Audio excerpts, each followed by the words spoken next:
Hi hello ಎಲ್ಲರಿಗೂ ನಮಸ್ಕಾರ. ಸ್ವಾತಿ ಚಾನಲ್ಗೆ ಸ್ವಾಗತ. ಇವತ್ತಿನ ವಿಡಿಯೋದಲ್ಲಿ ನಾವು ಮನೆಯಲ್ಲಿ ಉಪಯೋಗಿಸುವಂಥ ಕಲ್ಲುಪ್ಪಿಂದ ಎಷ್ಟೊಂದು ಉಪಯೋಗ ಇದೆ ಅಂತ ಈ ವಿಡಿಯೋದಲ್ಲಿ ತೋರಿಸ್ತಿದ್ದೀನಿ. ನಿಮಗೆ ಈ ವಿಡಿಯೋ ಇಷ್ಟವಾದಲ್ಲಿ ಯಾರಾದರೂ ಹೊಸದಾಗಿ ನನ್ನ ಚಾನಲನ್ನು ನೋಡ್ತಿದ್ರೆ ಪ್ಲೀಸ್ ಸಬ್ಸ್ಕ್ರೈಬ್ ಮಾಡಿ, ಪಕ್ಕದಲ್ಲಿ ಬೆಲ್ಲೈಕನ್ ಕ್ಲಿಕ್ ಮಾಡಿ, ನನ್ನೆಲ್ಲ ನೋಟಿಫಿಕೇಷನ್ ಬರುತ್ತೆ. ಹಾಗೂ ಫ್ರೆಂಡ್ಸ್ ಫ್ಯಾಮಿಲಿ ಮೆಂಬರ್ಸ್ಗೂ ನನ್ನ ವೀಡಿಯೋನ ಶೇರ್ ಮಾಡಿ ಸಬ್ಸ್ಕ್ರೈಬ್ ಮಾಡೋಕ್ಕೆ ಹೇಳಿ. ಈ ವಿಡಿಯೋನ ಎಲ್ಲಿ ಸ್ಕಿಪ್ ಮಾಡಿದೆ ಲಾಸ್ಟ್ವರೆಗೂ ನೋಡಿ ನನ್ನ ಚಾನಲನ್ನು ಸಪೋರ್ಟ್ ಮಾಡಿ.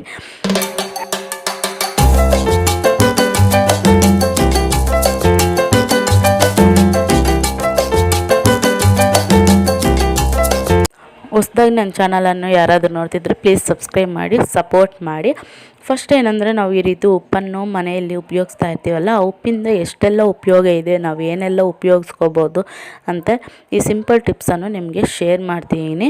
ಫಸ್ಟ್ ಟಿಪ್ ಏನಂದರೆ, ನಾವು ಇಲ್ಲಿ ಮಿಕ್ಸಿ ಜಾರನ್ನು ಯೂಸ್ ಮಾಡ್ತಾ ಇರ್ತೀವಿ. ಆ ಬ್ಲೇಡ್ಸ್ ಅನ್ನೋದು ಬೇಗ ಹೋಗಿಬಿಟ್ಟಿರುತ್ತೆ, ಆ ಬ್ಲೇಡ್ಸ್ ಶಾರ್ಪ್ನೆಸ್ ಅನ್ನೋದು ಹೋಗಿರುತ್ತೆ. ಆ ಬ್ಲೇಡ್ ಶಾರ್ಪ್ನೆಸ್ ಮತ್ತೆ ಬರಬೇಕಂದ್ರೆ ಈಗ ಕಲ್ಲುಪ್ಪನ್ನು ಸ್ವಲ್ಪ ಮಿಕ್ಸಿ ಜಾರಲ್ಲಿ ಹಾಕ್ಬಿಟ್ಟು ಒಂದು ಸರಿ ಗ್ರೈಂಡ್ ಮಾಡಿದ್ರೆ ನಮಗೆ ಶಾರ್ಪ್ನೆಸ್ ಅನ್ನೋದು ಮತ್ತೆ ಬರುತ್ತೆ. ಮತ್ತು ನಾವು ಮಿಕ್ಸಿ ಜಾರನ್ನು ನಾವು ತುಂಬ ಈಸಿಯಾಗಿ ಯೂಸ್ ಮಾಡ್ಕೋಬೋದು ಮತ್ತು ಎಲ್ಲ ಐಟಮ್ಸು ತುಂಬ ಚೆನ್ನಾಗಿ ಗ್ರೈಂಡ್ ಆಗುತ್ತೆ. ಈ ಟಿಪ್ಪು ಕೂಡ ನೀವು ಯೂಸ್ ಮಾಡ್ಕೋಬೋದು. ನೆಕ್ಸ್ಟ್ ಟಿಪ್ ಬಂದುಬಿಟ್ಟು, ನಾವು ಹುಣಸೆಹಣ್ಣು ಬೇಗ ಈ ರೀತಿ ಒಂದು ಬಾಕ್ಸಲ್ಲಿ ಇಟ್ಟಿದ್ರೂ ಬೇಗ ಅದು ವೈಟಾಗಿ ಬಂದುಬಿಟ್ಟು ನಮಗೆ ಎಲ್ಲ ಕ್ಲೀನಾಗಿ ಅದು ಕೊಳ್ತೋಗುತ್ತೆ. ಆ ರೀತಿ ಕೊಳ್ತೋಗ್ದಿರ ನಾವು ಇದರಲ್ಲಿ ಸ್ವಲ್ಪ ಉಪ್ಪು ಮತ್ತು ಹುಣಸೆಹಣ್ಣು ಮತ್ತು ಸ್ವಲ್ಪ ಉಪ್ಪು ಮತ್ತು ಹುಣಸೆಹಣ್ಣು ಈ ರೀತಿ ಹಾಕ್ಕೊಂಡು ನಾವು ಫ್ರಿಜ್ಜಲ್ಲಿ ಇಟ್ಕೊಳ್ಳೋದ್ರಿಂದ ನಮಗೆ ಆ ವೈಟ್ ಇರೋವಂಥ ಡಾಟ್ಸ್ ಎಲ್ಲ ಕ್ಲೀನಾಗಿ ನಮಗೆ ಅದೇನು ಬರೋದಿಲ್ಲ. ಈ ರೀತಿ ಕೂಡ ನೀವು ಯೂಸ್ ಮಾಡ್ಕೋಬೋದು. ನೀವಿಲ್ಲ ಫ್ರಿಜ್ ಇಲ್ಲ ಅನ್ನೋರಿಗೆ ಈ ರೀತಿ ಯೂಸ್ ಮಾಡ್ಕೊಳ್ಳಿ. ಫ್ರಿಜ್ ಇದೆ ಅನ್ನೋರು ಫ್ರಿಜ್ಜಲ್ಲಿ ಇಟ್ಕೊಂಡ್ರೆ ಆ ರೀತಿ ಆಗೋದಿಲ್ಲ. ನೆಕ್ಸ್ಟ್ ಬಂದುಬಿಟ್ಟು, ನಾವು ಎಣ್ಣೆ ಈ ರೀತಿ ಒಂದು ಬಾಕ್ಸಲ್ಲಿ ಹಾಕ್ಕೊಂಡು ನಾವು ಯೂಸ್ ಮಾಡ್ಕೊತಾ ಇರ್ತೀವಿ ಅಡುಗೆಗೆ ಅಂತ. ಅದು ಜಿಡ್ಡು ಅನ್ನೋದು ಹಾಗೇ ಇರುತ್ತೆ. ನಾವು ಸ್ಕ್ರಬ್ಬರಿಂದ ಯೂಸ್ ಮಾಡಿದ್ರೆ ಆ ಸ್ಕ್ರಬ್ಬರ್ಗೆಲ್ಲ ಎಣ್ಣೆ ಅನ್ನೋದು ಮೆತ್ಕೊಳ್ಳುತ್ತೆ ಮತ್ತು ನಮಗೆ ವಾಶ್ ಮಾಡೋದಕ್ಕೆ ಆಗೋದಿಲ್ಲ. ಆ ರೀತಿ ಇದ್ದಾಗ ಇಲ್ಲಿ ಸ್ವಲ್ಪ ಕಲ್ಲುಪ್ಪನ್ನು ಹಾಕ್ಬಿಟ್ಟು ಮತ್ತು ಒಂದು 3 ನಾನು ಐಸ್ ಕ್ಯೂಬ್ಸನ್ನು ಹಾಕಿದ್ದೀನಿ. ಈ ರೀತಿ ಚೆನ್ನಾಗಿ ಶೇಕ್ ಮಾಡಿ, ಐಸ್ ಕ್ಯೂಬ್ಸು ಕರಗೋಷ್ಟವರೆಗೂ ಈ ರೀತಿ ಚೆನ್ನಾಗಿ ಶೇಕ್ ಮಾಡಿದ್ರೆ ನಮಗೊಂದು ಸ್ಕ್ರಬ್ಬರ್ ಟೈಪ್ ನಮ್ಗೆ ಯೂಸ್ ಆಗುತ್ತೆ. ನಮ್ಮ ಕೈಗೆ ಕೂಡ ಏನು ಮೆತ್ಕೊಳ್ಳೋದಿಲ್ಲ. ಆ ಎಣ್ಣೆ ಜಿಡ್ಡು ಅನ್ನೋದು ಈ ರೀತಿ ಕ್ಲೀನಾಗಿ ಹೋಗಿಬಿಡುತ್ತೆ. ಈಗ ನಾನು ಓಪನ್ ಮಾಡಿ ತೋರಿಸ್ತಾ ಇದ್ದೀನಿ ನೋಡಿ, ಐಸ್ ಕ್ಯೂಬ್ಸ್ ಎಲ್ಲ ಕ್ಲೀನಾಗಿ ಕರಗೋಗ್ಬಿಟ್ಟಿದೆ. ಸ್ವಲ್ಪ ಕ್ಲೀನ್ ಕೂಡ ಆಗಿದೆ. ಒಂಚೂರು ಜಿಡ್ಡು ಅನ್ನೋದಿದೆ, ಆ ಜಿಡ್ಡನ್ನು ನಾವು ಮಾಮೂಲಿ ಸ್ಕ್ರಬ್ಬರ್ ತೊಗೊಂಡು ಯೂಸ್ ಮಾಡಿಕೊಂಡು ಕ್ಲೀನಾಗಿ ವಾಶ್ ಮಾಡ್ಕೊಂಡ್ಬಿಟ್ರೆ ನಮ್ಗೆ ಆ ಜಿಡ್ಡು ಅಂದಿನ ಏನು ಇರೋದಿಲ್ಲ. ನೋಡಿ, ಈ ರೀತಿ ಕ್ಲೀನಾಗಿ ವಾಶ್ ಆಗಿಬಿಡುತ್ತೆ. ನೀವು ಒಂದ್ಸರಿ ಈ ಟಿಪ್ಪನ್ನು ಮನೆಯಲ್ಲಿ ಒಂದ್ಸರಿ ಯೂಸ್ ಮಾಡಿ ನೋಡಿ. ನೆಕ್ಸ್ಟ್ ಟಿಪ್ ಬಂದುಬಿಟ್ಟು, ನಾವು ಈ ರೀತಿ ಒಂದು ಬೌಲಲ್ಲಿ ನೀರನ್ನು ತಗೊಳ್ಳೋಣ. ಇದರಲ್ಲಿ ಸ್ವಲ್ಪ ಉಪ್ಪನ್ನು ಹಾಕ್ಕೊಳ್ಳೋಣ. ಇದಕ್ಕೆ ಏನಕ್ಕೆ ಯೂಸ್ ಮಾಡ್ತಿದ್ದೀನಿ ಅಂದರೆ, ನಾವು ಔಟ್ಸೈಡಿಂದ ತರಕಾರಿ ಆಗಿರ್ಬೋದು, ಫ್ರೂಟ್ಸ್ ಆಗಿರ್ಬೋದು ಈ ರೀತಿ ತರ್ತಾ ಇರ್ತೀವಿ. ಅದ್ರ ಮೇಲೆ ಡಸ್ಟ್ ಅನ್ನೋದು ಜಾಸ್ತಿ ಇರುತ್ತೆ. ಅದನ್ನು ಕ್ಲೀನ್ ಮಾಡಬೇಕಂದ್ರೆ ಈ ರೀತಿ ಕ್ಲೀನ್ ಮಾಡೋದ್ರಿಂದ ನಾವು ತಂದಿದ ತಕ್ಷಣ ಒಂದು ಸ್ವಲ್ಪ ನೀರನ್ನು ತಗೊಂಡು ಅದರಲ್ಲಿ ಉಪ್ಪನ್ನು ಹಾಕ್ಬಿಟ್ಟು ಈ ರೀತಿ ತರಕಾರಿಯನ್ನೆಲ್ಲ ಹಾಕ್ಬಿಟ್ಟು ನಾವು ವಾಶ್ ಮಾಡಿದ್ರೆ ನಮಗೆ ಆ ಡಸ್ಟೆಲ್ಲ ಕ್ಲೀನಾಗೆ ಹೋಗುತ್ತೆ. ನಾವು ಮತ್ತು ವೆಜ್ ಐಟಮ್ ಏನಾದರೂ ತರ್ತೀವಲ್ಲ, ಚಿಕನ್ನು ಅಂತ, ಅದನ್ನು ಸಹ ನಾವು ಈ ರೀತಿ ಉಪ್ಪು ಹಾಕ್ಬಿಟ್ಟು ಸ್ವಲ್ಪ ಅರಿಶಿನ ಪುಡಿಯನ್ನು ಹಾಕ್ಬಿಟ್ಟು ನಾವು ವಾಶ್ ಮಾಡೋದ್ರಿಂದ ಅದರಲ್ಲಿ ಇರುವಂಥ ಗಲೀಜು ಕೂಡ ಕ್ಲೀನಾಗಿ ಹೋಗುತ್ತೆ.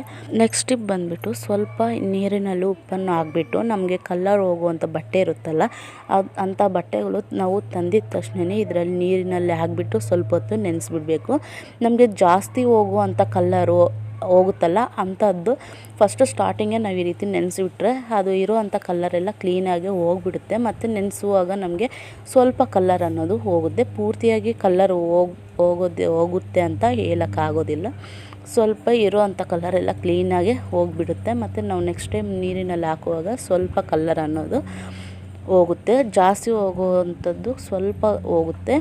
ಈ ರೀತಿ ನೀವು ಕೂಡ ಒಂದ್ಸಾರಿ ಈ ಟಿಪ್ಪನ್ನು ಯೂಸ್ ಮಾಡಿ. ನೆಕ್ಸ್ಟ್ ಟಿಪ್ ಬಂದುಬಿಟ್ಟು, ನಾವು ನೆಲವನ್ನು ಒರೆಸುವಾಗ ಸ್ವಲ್ಪ ಉಪ್ಪನ್ನು ಹಾಕ್ಕೊಂಡು ಮತ್ತು ಒಂದು ಸ್ಪೂನಷ್ಟು ಅರಿಶಿನ ಪುಡಿಯನ್ನು ಹಾಕ್ಬಿಟ್ಟು ನಾವು ನೆಲವನ್ನು ಒರೆಸೋದ್ರಿಂದ ನಮಗೆ ನೊಣಗಳ ಕಾಟ ಅನ್ನೋದು ಇರೋದಿಲ್ಲ. ಮತ್ತು ನಾವು ಕಿಚನಲ್ಲಿ ಕೌಂಟರ್ ಟಾಪ್ ಕೂಡ ನಾವು ಇದೇ ರೀತಿ ಒರೆಸೋದ್ರಿಂದ ವಾರಕ್ಕೆ ಒಂದು ಸರಿ ಈ ರೀತಿ ಒರೆಸ್ಬಿಟ್ರೆ ನಮಗೆ ನೊಣಗಳ ಕಾಟ ಅನ್ನೋದು ಇರೋದಿಲ್ಲ. ಈ ಟಿಪ್ ಕೂಡ ನೀವು ಯೂಸ್ ಮಾಡ್ಕೋಬೋದು, ತುಂಬಾ ಯೂಸ್ ಆಗುತ್ತೆ. ನೆಕ್ಸ್ಟ್ ಟಿಪ್ ಬಂದುಬಿಟ್ಟು, ನಾವು ಈ ರೀತಿ ಸ್ವಲ್ಪ ಬೌಲಲ್ಲಿ ಒಂದು ಸ್ವಲ್ಪ ನೀರನ್ನು ತಗೊಂಡು ಇದರಲ್ಲಿ ಸ್ವಲ್ಪ ಉಪ್ಪನ್ನು ಹಾಕ್ಕೊಳ್ಳಿ. ಚೆನ್ನಾಗಿ ಆ ಉಪ್ಪು ಕರಗಿದಾದಮೇಲೆ ನಾವು ಇದರಲ್ಲಿ ನಾವು ಯೂಸ್ ಮಾಡುವಂಥ ಸ್ಕ್ರಬ್ಬರ್ ಇರುತ್ತಲ್ಲ, ಅದು ಎಷ್ಟೇ ನಾವು ವಾಶ್ ಮಾಡಿದ್ರು ಕೂಡ ಅದರಲ್ಲಿರುವಂಥ ಜಿಡ್ಡು ಮತ್ತು ಸೋಪು ಎಲ್ಲ ಹಾಗೇ ಇರುತ್ತೆ. ಅದು ಕ್ಲೀನಾಗೆ ಹೋಗ್ಬೇಕಂದ್ರೆ ಈ ಟಿಪ್ಪನ್ನು ಯೂಸ್ ಮಾಡಿ. ಸ್ವಲ್ಪ ಉಪ್ಪನ್ನು ಹಾಕಿರ್ತೀವಲ್ಲ, ಇದರಲ್ಲಿ ಆ ಸ್ಕ್ರಬ್ಬರನ್ನು ಚೆನ್ನಾಗಿ ನೀರಿನಲ್ಲಿ ಒಂದು ಅರ್ಧ ಗಂಟೆ 1 ಗಂಟೆ ನಾವು ಈ ರೀತಿ ಚೆನ್ನಾಗಿ ನೆನೆಸ್ಬಿಡಬೇಕು. ನೋಡಿ, ಈ ರೀತಿ ನೆನೆಸಾದ್ಮೇಲೆ ಎಷ್ಟೊಂದು ಗಲೀಜಿದೆ ಆ ಸ್ಕ್ರಬ್ಬರಲ್ಲಿ ಕ್ಲೀನಾಗೆ ಬಂದುಬಿಟ್ಟಿದೆ. ಅದರಲ್ಲಿರುವಂಥ ಜಿಡ್ಡು ಮತ್ತು ಸೋಪು ಎಲ್ಲ ಕ್ಲೀನಾಗೆ ಬಂದಿದೆ. ಮತ್ತು ನಾವು ನಾರ್ಮಲ್ ವಾಟರಿಂದ ನಾವು ಆ ಸ್ಕ್ರಬ್ಬರನ್ನು ವಾಶ್ ಮಾಡ್ಕೊಳ್ಳೋದ್ರಿಂದ ನಮಗೆ ಅದರಲ್ಲಿರುವಂಥ ಗಲೀಜೆಲ್ಲ ಕ್ಲೀನಾಗೆ ಹೋಗುತ್ತೆ. ಈ ಟಿಪ್ ಕೂಡ ಯೂಸ್ ಮಾಡ್ಕೋಬೋದು. ನೆಕ್ಸ್ಟ್ ಟಿಪ್ ಬಂದುಬಿಟ್ಟು, ನಾವು ಯೂಸ್ ಮಾಡುವಂಥ ಖಾರದ ಪುಡಿ, ಮಸಾಲ ಪುಡಿ ಇದೇನು ಏನಿದೆ ಅದರಲ್ಲಿ ಆವಾಗವಾಗ ಸ್ವಲ್ಪ ಗಡ್ಡೆಗಳ ಥರ ಕಟ್ಕೊಂಡ್ಬಿಟ್ಟು ವೈಟಾಗಿ ಒಂಥರ ಕಲರ್ ಚೇಂಜ್ ಆಗುತ್ತೆ. ಆ ರೀತಿ ಆಗದಿರ ಅದರಲ್ಲಿ ಸ್ವಲ್ಪ ಈ ರೀತಿ ಉಪ್ಪನ್ನು ಹಾಕ್ಕೊಳ್ಳೋದ್ರಿಂದ ನಮಗೆ ಆ ಟೇಸ್ಟ್ ಕೂಡ ಹಾಗೇ ಇರುತ್ತೆ. ಮತ್ತು ವೈಟಾಗಿ ಈ ರೀತಿ ಆಗದಿರ ಗಡ್ಡೆಗಳು ಕಟ್ದಿರ ಹಾಗೇ ಇರುತ್ತೆ. ಮತ್ತು ನಾವು ಸಾಂಬಾರಿಗೆ ಹಾಕ್ಕೊಳ್ಳೋವಾಗ ಉಪ್ಪನ್ನು ನೋಡಿಕೊಂಡು ಹಾಕ್ಕೋಬೇಕು. ಯಾಕಂದರೆ ಇದರಲ್ಲಿ ಆಲ್ರೆಡಿ ಉಪ್ಪು ಅನ್ನೋದು ಹಾಕಿರ್ತೀವಿ. ಸೊ ಅದರಿಂದ ನಾವು ಸಾಂಬಾರಿಗೆ ಹಾಕ್ಕೊಳ್ಳೋವಾಗ ಸ್ವಲ್ಪ ಉಪ್ಪನ್ನು ಹಾಕ್ಕೋಬೇಕು. ಇಲ್ಲಾಂದರೆ ಉಪ್ಪು ಜಾಸ್ತಿ ಆಗಿಬಿಟ್ರೆ ತಿನ್ನೋದಕ್ಕೆ ಆಗೋದಿಲ್ಲ. ಈ ಟಿಪ್ಪನ್ನು ಯೂಸ್ ಮಾಡ್ಕೊಳ್ಳಿ, ತುಂಬಾ ಯೂಸ್ ಆಗುತ್ತೆ. ನಿಮಗೆ ಈ ಟಿಪ್ಸಲ್ಲಿ ಯಾವ ಟಿಪ್ ಇಷ್ಟ ಆಗಿದೆ ಅಂತ ನನಗೆ ಕಾಮೆಂಟ್ ಮಾಡಿ. ಇನ್ನೂ ಯಾರಾದರೂ ನನ್ನ ಚಾನಲನ್ನು ಸಬ್ಸ್ಕ್ರೈಬ್ ಮಾಡದೆ ನೋಡ್ತಿದ್ರೆ ಪ್ಲೀಸ್ ನನ್ನ ಚಾನಲನ್ನು ಸಬ್ಸ್ಕ್ರೈಬ್ ಮಾಡಿ, ಸಪೋರ್ಟ್ ಮಾಡಿ.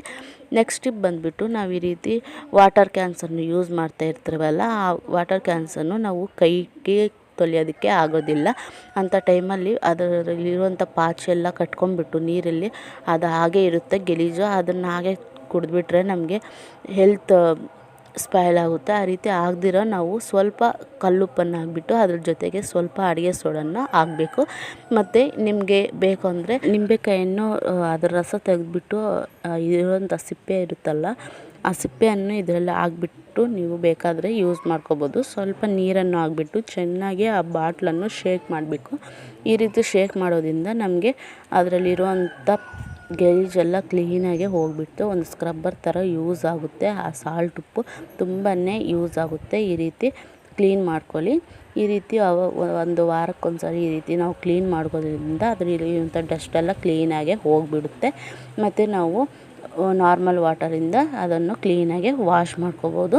ನಾವು ಅಡುಗೆಗೆ ಯೂಸ್ ಮಾಡುವಂಥ ಕಲ್ಲುಪ್ಪಿಂದ ಎಷ್ಟೆಲ್ಲ ಉಪಯೋಗ ಇದೆ ಅಂತ ನೋಡಿದ್ರಲ್ಲ. ನಿಮಗೆ ಈ ವಿಡಿಯೋ ಇಷ್ಟವಾದಲ್ಲಿ ಸ್ವಲ್ಪ ಅದು ಯೂಸ್ ಆಗಿದೆ ಅಂದಲ್ಲಿ ಒಂದು ಲೈಕ್ ಮಾಡಿ, ಶೇರ್ ಮಾಡಿ, ಕಾಮೆಂಟ್ ಮಾಡಿ, ನನ್ನ ಚಾನಲನ್ನು ಸಬ್ಸ್ಕ್ರೈಬ್ ಮಾಡಿ, ಪಕ್ಕದಲ್ಲಿರೋ ಬೆಲ್ಲೈಕನ್ ಕ್ಲಿಕ್ ಮಾಡಿ. ನನ್ನ ಎಲ್ಲ ನೋಟಿಫಿಕೇಷನ್ ಬರುತ್ತೆ.